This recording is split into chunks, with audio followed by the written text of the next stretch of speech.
ఈరోజు రైతులే కాకుండా మా ఆడబిడ్డలు కూడా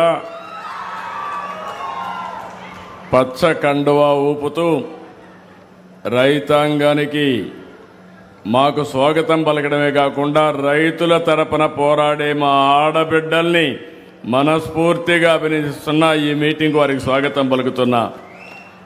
ఎప్పుడూ నేను అనుకునేవాడిని మీటింగ్ అంటే మగవాళ్లే వచ్చేవాళ్ళు. ఇప్పుడు ఒక పక్క ఆడబిడ్డ పైన కూర్చునింది, ప్రకృతి సేద్యం చేస్తూ నేను కూడా మగవాళ్లతో సమానంగా వ్యవసాయం చేయగలుగుతానని, ప్రజల ఆరోగ్యాన్ని కాపాడుతానని చెప్పే పరిస్థితికి వచ్చారు. ఇలాంటి మంచి కార్యక్రమంలో సహచర మంత్రివర్గ సభ్యులు నిమ్మల రామానాయుడు గారు, ఇప్పుడే దుర్గేశం గారు వెళ్ళారు, దుర్గేశం గారు, అదే మరిగా వాసంశెట్టి సుభాష్ గారు, గౌరవ పార్లమెంట్ సభ్యులు గంటి హరీష్ మాథూర్ గారు, సీనియర్ నాయకుడు, ఎప్పుడు కూడా ప్రజల్లో ఉండే వ్యక్తి బండారు సత్యానందరావు గారు, అదే మరి ఇంకో పక్కన ఈ జిల్లాలో ఎప్పటి నుంచి కూడా పార్టీ పెట్టినప్పటి నుంచి పార్టీకి సేవ చేస్తూ ఎనలేని సేవలు అందించిన గోరంట్ల బుచ్చయ్య చౌదరి గారు, గౌరవనీయులు శశిభూషణ్ గారు, జిల్లా కలెక్టర్ గారు, నా పక్కన కూర్చున్న ఇద్దరు బెనిఫిషరీస్ చూస్తే శాంతకుమారి గారు, మన్నే రాంబాబు గారు, వారిద్దరిని ఒక 5 నిమిషాలు మాట్లాడితే నేను ప్రారంభించిన ప్రకృతి సేద్యంలో నాకు ఉపన్యాసాలు, నాకు పాఠాలు చెప్పే పరిస్థితికి వచ్చారంటే నేను గర్వపడుతున్నా. గట్టిగా వారిని అభినందిస్తున్నా. మీరు కూడా ఆశీర్వదించమని మిమ్మల్ని అందరినీ కోరుతున్నా.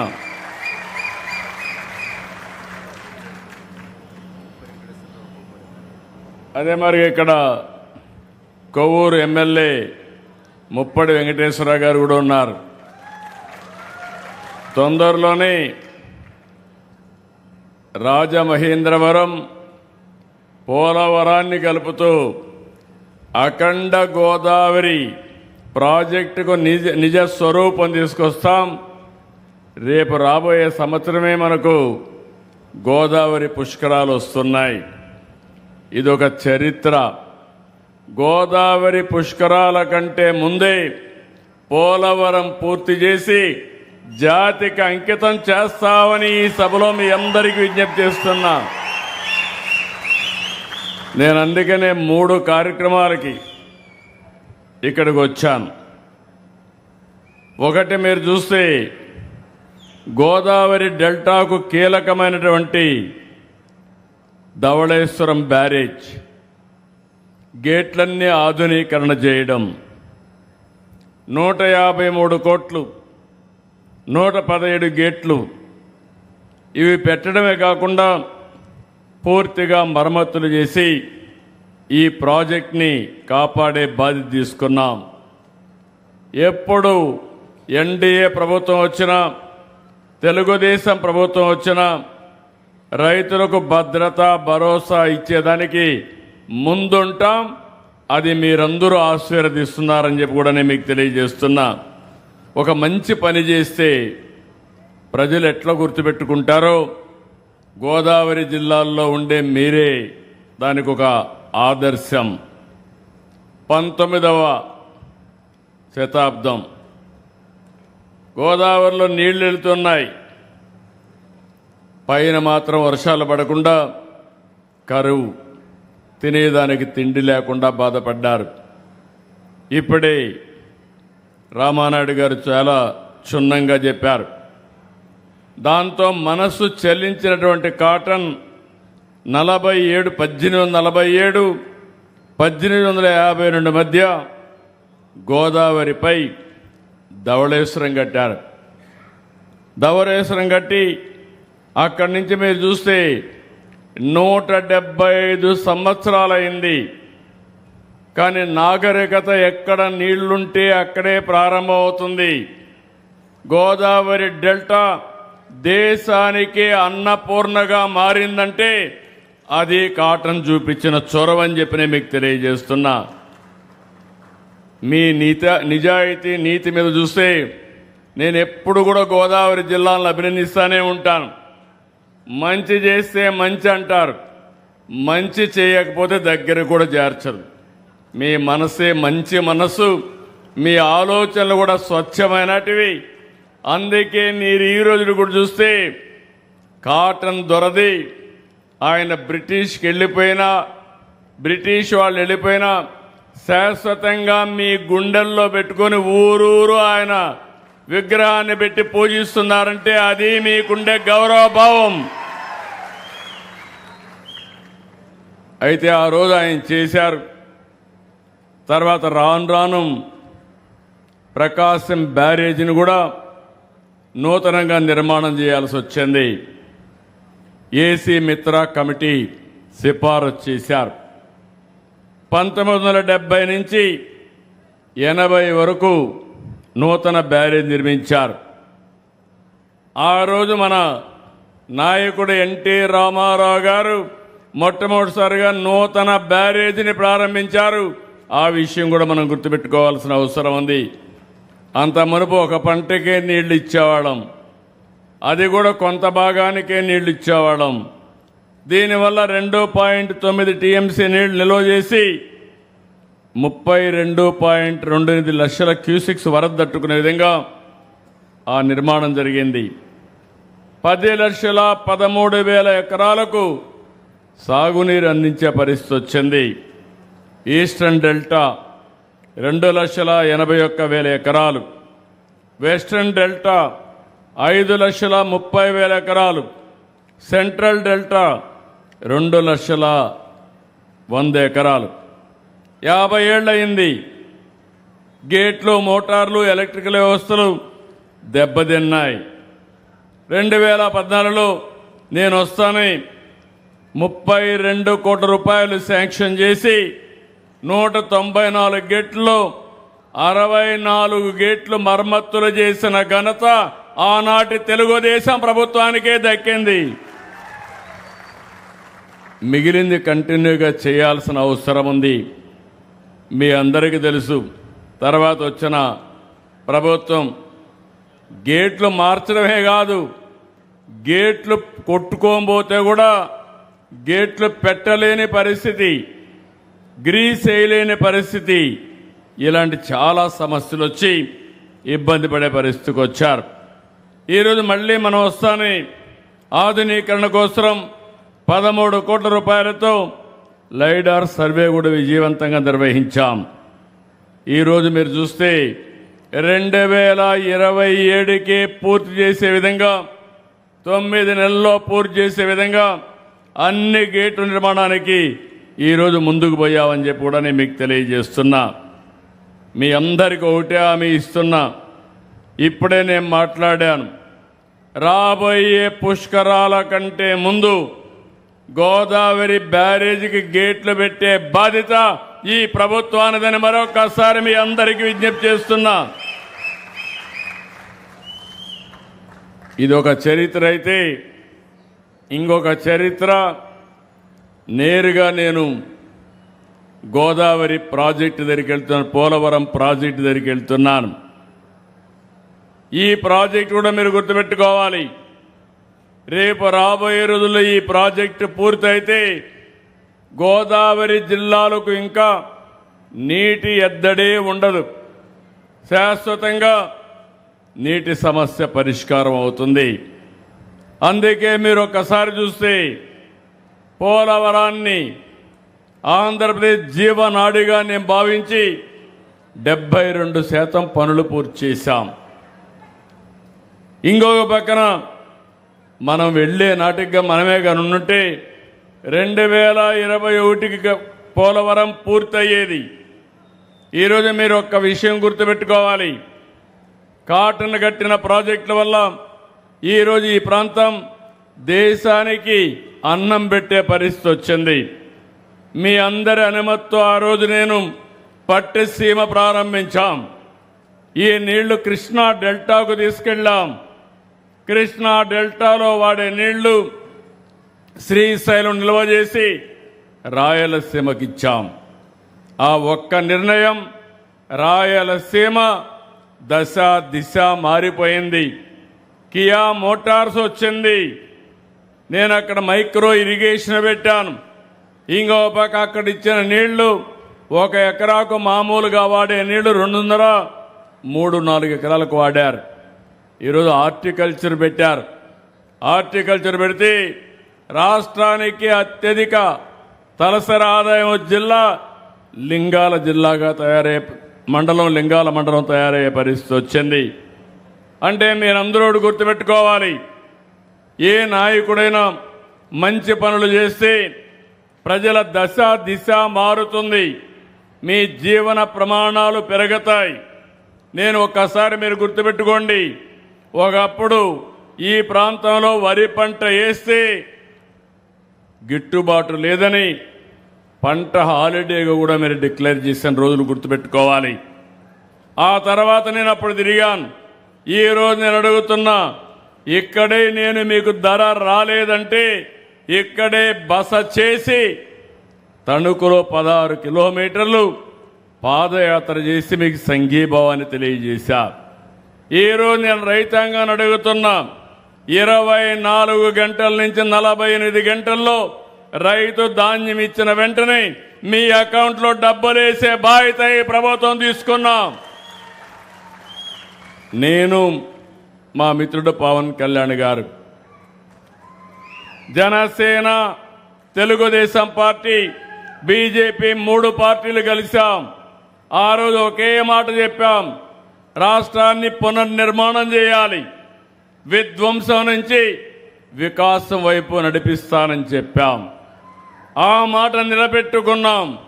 సంక్షేమ కార్యక్రమాలు చరిత్రలో ఎప్పుడూ ఇవ్వని విధంగా ఒక తేదీ అంటే ఆ డేట్లో సంక్షేమ కార్యక్రమాలు ఇచ్చిన ప్రభుత్వం ఈ ఎన్డీఏ ప్రభుత్వం అని చెప్పి కూడా నేను మీకు తెలియజేస్తున్నా.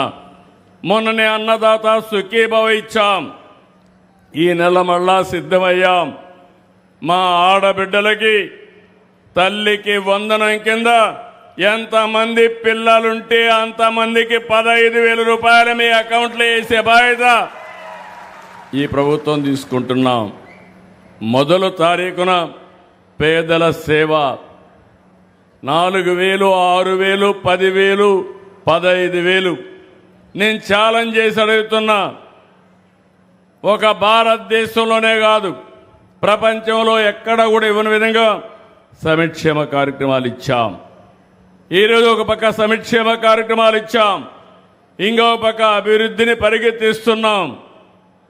ఏదైతే గోదావరిలో మీరు చూస్తే ఆ రోజు ఏదైతే అతి విలువైన డయాఫామ్ వాల్ 440 కోట్ల రూపాయలు ఖర్చు పెడితే దాన్ని కాపాడలేకుండా గోదావరి పాలు చేసే పరిస్థితికి వచ్చారు. ఈరోజు మళ్ళీ 990 కోట్లు పెట్టాం. పని పూర్తయింది.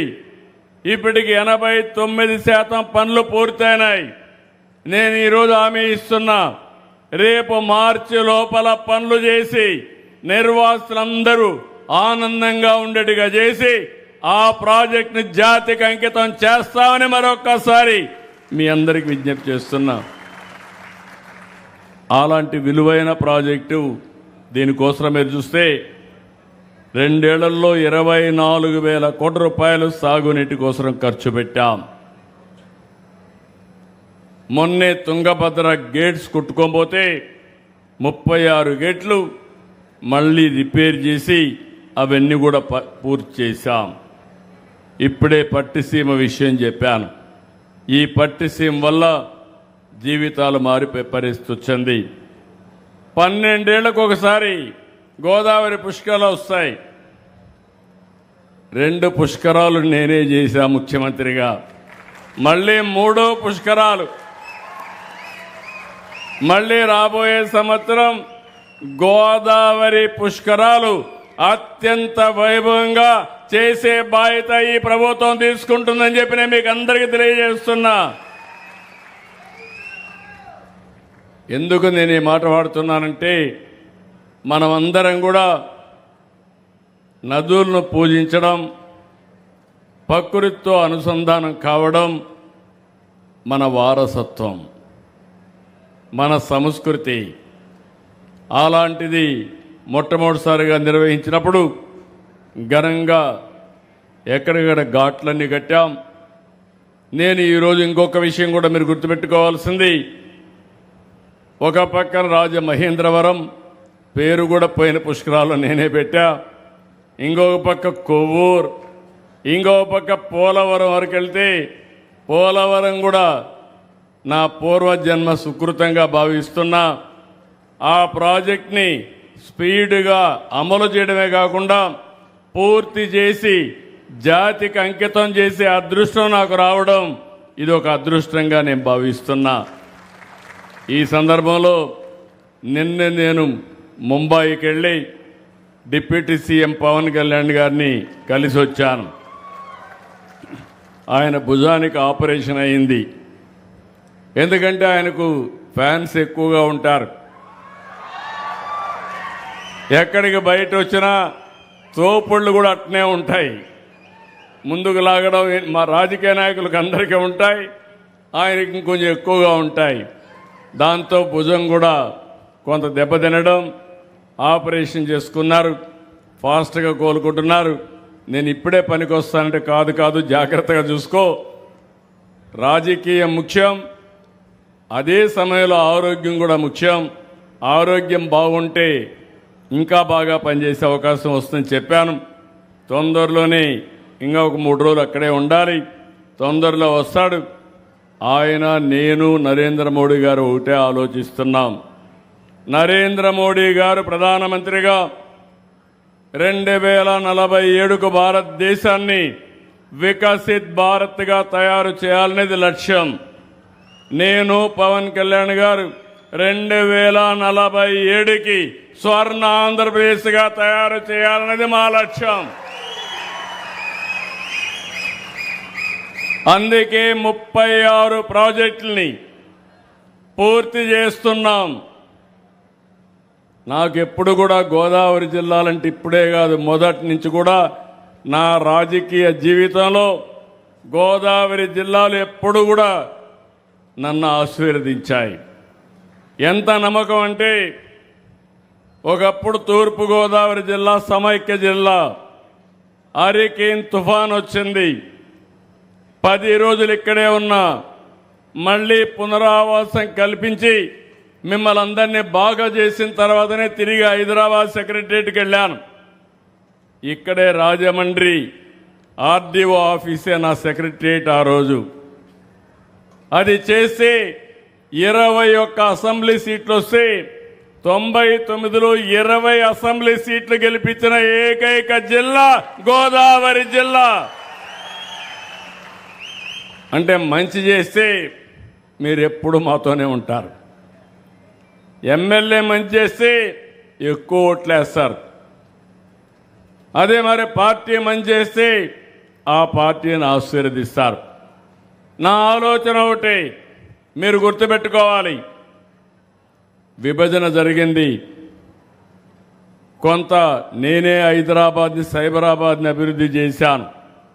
ఈరోజు దేశంలో హైయెస్ట్ తలసరి ఆదాయం ఎక్కడంటే తెలంగాణ రాష్ట్రం.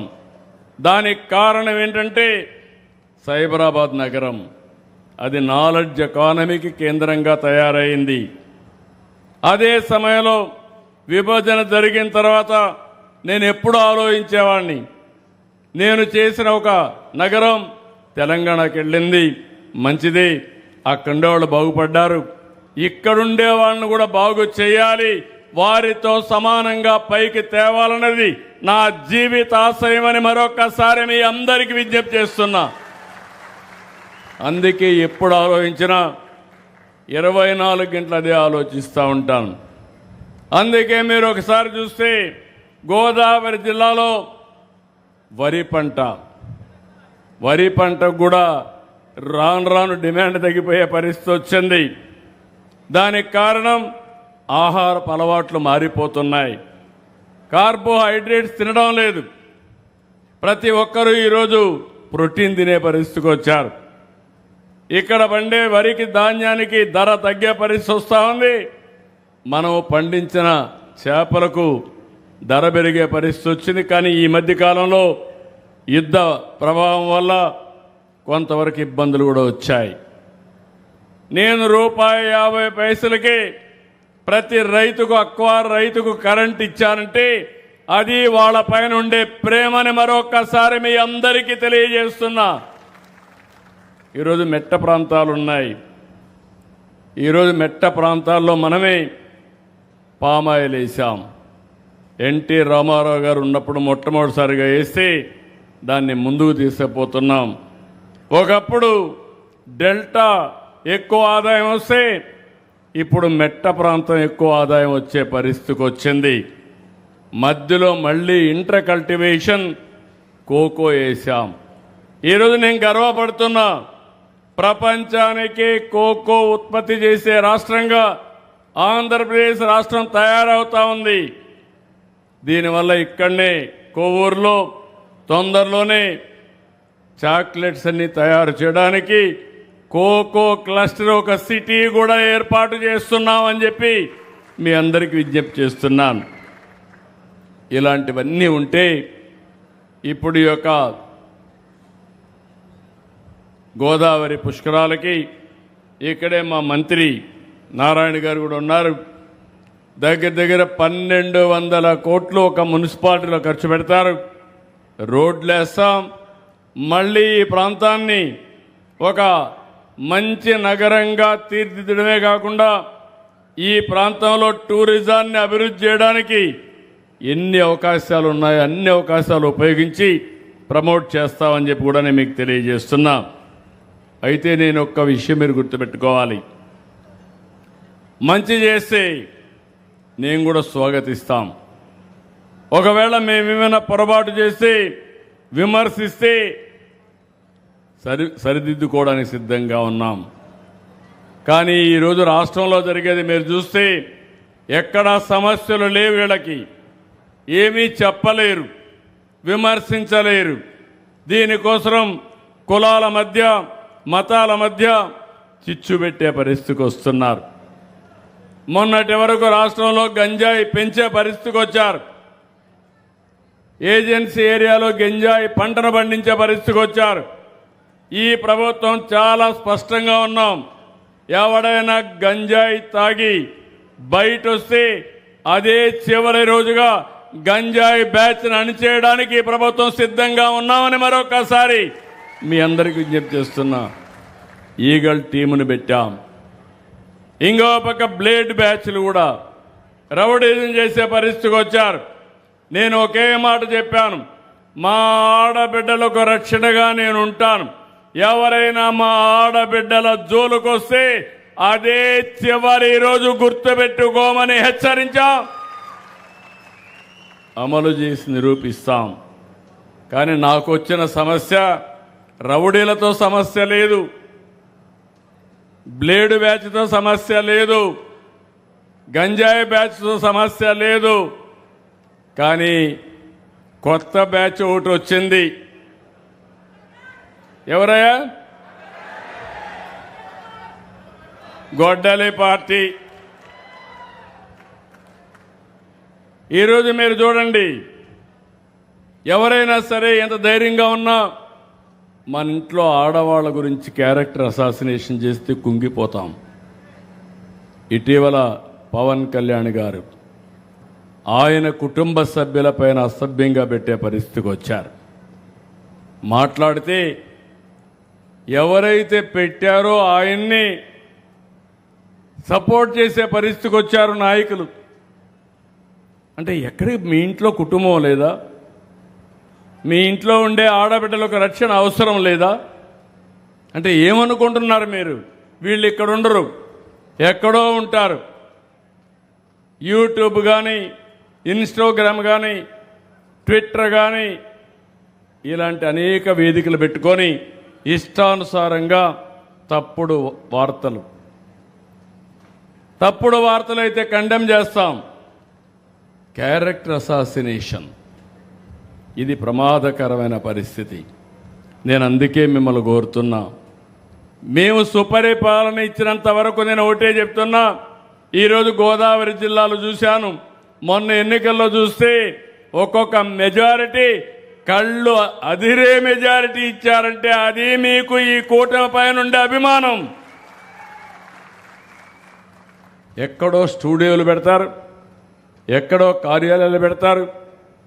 అలాంటి రాక్షస మూకకు కూడా సపోర్ట్ చేస్తామని వీళ్ళు మాట్లాడే పరిస్థితికి వస్తారు. వాళ్ళకు ఫైనాన్స్ చేస్తారు.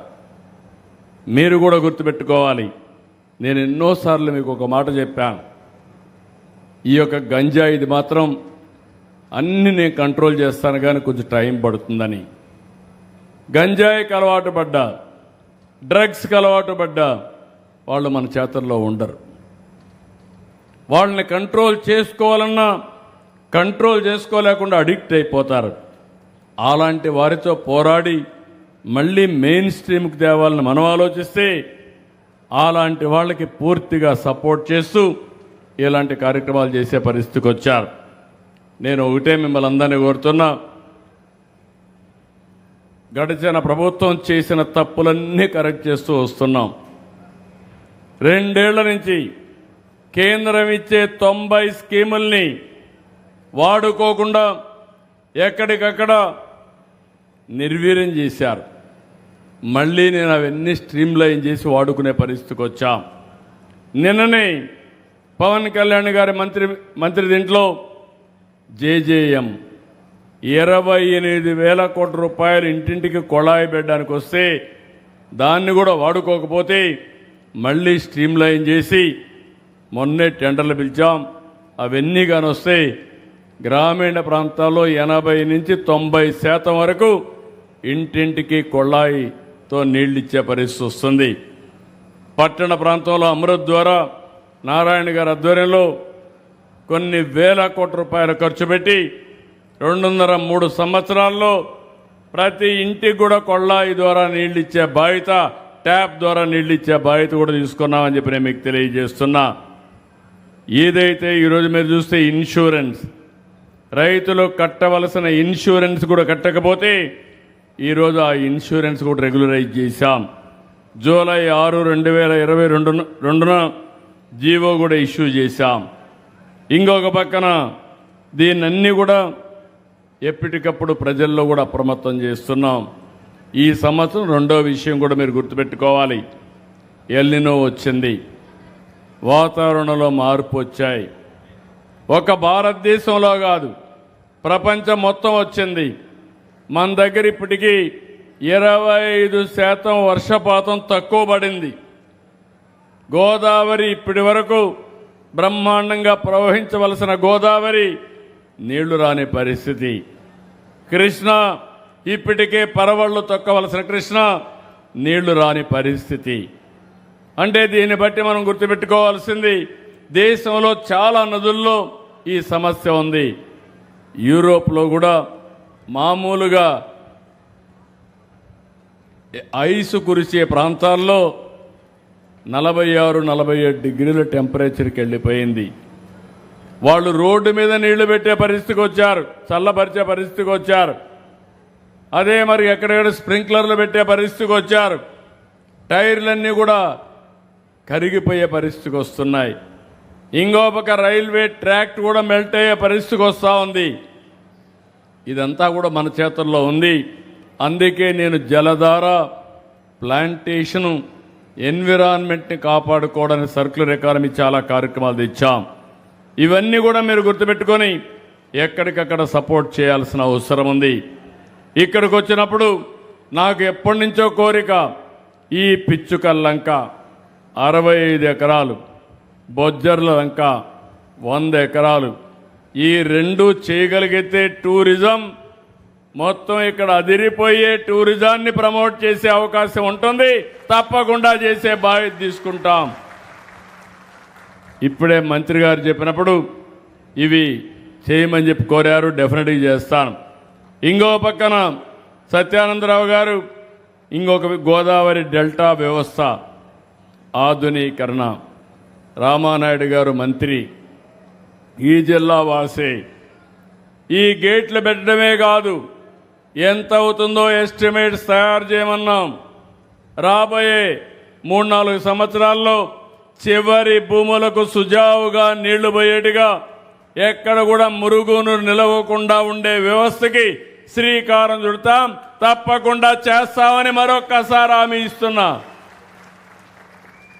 ఇంకొక పక్కన నదీ ప్రవాహం వల్ల లంక భూములు కొన్ని కోత నివారణ అవుతున్నాయి. అక్కడ గ్రోయన్స్ కట్టాల్సిన అవసరం ఉంది. ఏటిగట్ల బలోపేతం చేయాలి, అది కూడా వర్కౌట్ చేస్తాం. ఇంకో పక్కన కొత్తపేట రెవెన్యూ డివిజన్ కార్యాలయ భవనాన్ని కొద్దిగా రిపేర్లుగా అవన్నీ చేయడం కోసం మార్కెట్ కమిటీ స్థలం ఎన్ని కావాలన్నారు, అది కూడా ఇచ్చి రెవెన్యూ డివిజన్ని అన్ని విధాలా అభివృద్ధి చేసే బాధ్యత తీసుకుంటాం. R&B రోడ్స్కి డబ్బులు అడిగారు, అది కూడా పెడతాం. అమలాపురం వద్ద జాతీయ రహదారి 216 పేరూరు వై జంక్షన్ నుండి రావులపాలెం వద్ద వరకు 216A వరకు ఈ రహదారిని బాగు చేయాలని కోరారు. దీనిపైన కూడా శ్రద్ధ పెడతామని చెప్పి నేను మీకు తెలియజేస్తున్నా. నాకు మీరందరూ గుర్తుపెట్టుకోవాలి, రైలు కూడా ఎప్పుడు కూడా బాలయోగి గారు ఎప్పుడో ప్రారంభించినటువంటి రైలు అది. ఎప్పటికప్పుడు మాట్లాడుతూనే ఉన్నాం. ఒక పక్క మీ ఎంపీ ఆ పని మీదనే ఉన్నాడు, నేను కూడా ఆ పని మీదనే ఉన్నా. ఎంత చెప్పినా కేంద్రం కూడా ఓసారి ముందుకు వచ్చి మళ్ళా ఎన్నికపోయే పరిస్థితికి వస్తున్నారు. తప్పకుండా ఈ రైల్వే లైన్ కూడా కోనసీమలో వస్తే దీనికి చాలా ఉపయోగం ఉంటుంది, అది కూడా వర్కౌట్ చేస్తాం. మీరు ఒక్క విషయం గుర్తుపెట్టుకోవాలి, ఏ పనైనా రాత్రే కాదు. నాకు వచ్చింది, నేను 4వసారి ముఖ్యమంత్రి, ఎప్పుడూ లేనటువంటి ప్రత్యేకమైన పరిస్థితి వచ్చింది. నేను ఎంత లోతుకు పోతే అక్కడ లోపల పోయినంత వరకు అఘాతాలు ఇంకా ఎక్కువ కనపడొస్తున్నాయి. 2 ఏళ్ళు అయింది, ఇప్పటికే మీరు చూశారు. ఒక నమ్మకాన్ని క్రియేట్ చేశాం, ప్రపంచం మొత్తం మెప్పించాం, పెట్టుబడులు పెద్ద ఎత్తున వస్తున్నాయి. ఒకప్పుడు గుంతల పడిన రోడ్లు, ఈరోజు ఆ గుంతలన్నీ కూడా పూర్తిగా పూడ్చి గుంతలు లేని రోడ్లుగా చేశాం. నాకు గోదావరి జిల్లాలపైన ఒక గురుంది, ఒక సమస్య ఉంది. గోదావరి భూములన్నీ కూడా నల్లరేగడి భూములు, వర్షాలు ఎక్కువ పడతాయి. ఎంత బాగా రోడ్డు వేసినా మళ్ళా పోయే పరిస్థితి వస్తుంది. వీలైతే ఈ జిల్లాలో సిమెంట్ రోడ్లు వేసి శాశ్వత పరిష్కారం చేయగలిగితే ఇబ్బందులు తగ్గుతాయనే ఆలోచన కూడా ఉంది. మీరు ఆశీర్వదించాలి, భగవంతుడు కరుణించాలి. నాకు కూడా ఆదాయం పెరిగి ఏదైతే చేసిన అభివృద్ధి రాగలిగితే ఇవి కూడా వినూత్నమైన ఆలోచన చేస్తున్నాను. ఒకవేళ ఒక ప్రైవేటు వ్యక్తికి ఇచ్చి ఒక 10 ఏళ్ళు వాళ్ళు మెయింటైన్ చేస్తే సంవత్సరం ఎంత ఇవ్వాలనో వాళ్ళకి పే చేసే విధానానికి కూడా శ్రీకారం చుడుతున్నాను.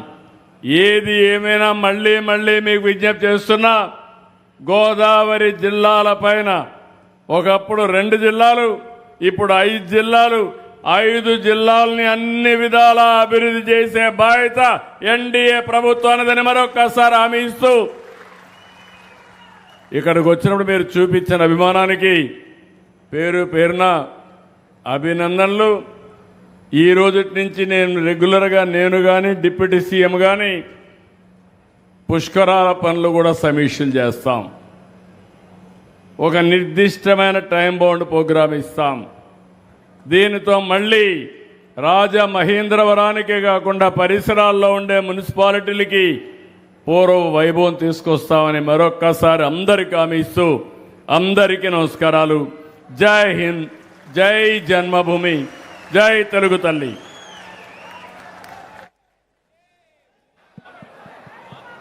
చెక్